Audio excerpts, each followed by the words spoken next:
Bank അക്കൗണ്ടുകൾ മരവിപ്പിച്ചതിനെതിരെ CPIM ഹൈക്കോടതിയെ സമീപിക്കും. പിൻവലിച്ച തുക പോലും ഉപയോഗിക്കരുതെന്നത് അസാധാരണ നടപടിയെന്നാണ് CPIM വിലയിരുത്തൽ. തൃശൂർ ജില്ലയിൽ നാളെ LDF പ്രതിഷേധ പ്രകടനം നടത്തും. EDയെ CPIM ക്ഷണിച്ചു വരുത്തിയെന്നായിരുന്നു K മുരളീധരന്റെ പരിഹാസം.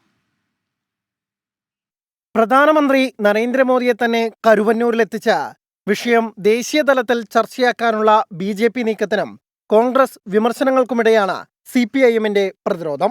ബാങ്ക് അക്കൗണ്ട് മരവിപ്പിച്ചതിനു പിന്നാലെ പിൻവലിച്ച തുക പോലും ഉപയോഗിക്കരുതെന്ന ആദായ നികുതി വകുപ്പിന്റെ നിർദ്ദേശം അസാധാരണ നടപടിയെന്നാണ് CPIM വിമർശനം.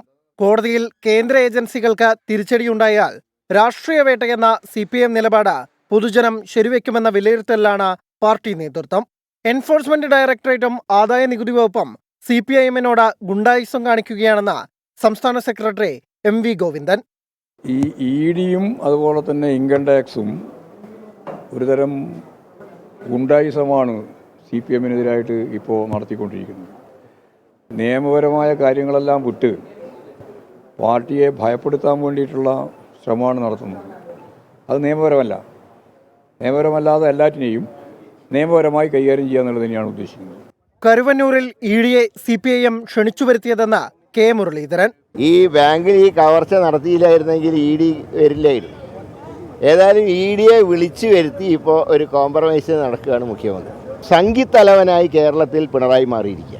കരുവന്നൂർ കേസിൽ CPIM ജില്ലാ സെക്രട്ടറി MM വർഗീസിനും PK ബിജുവിനും നാളെ ഹാജരാകാൻ ED നിർദ്ദേശം നൽകിയിട്ടുണ്ട്. 24 തൃശൂർ.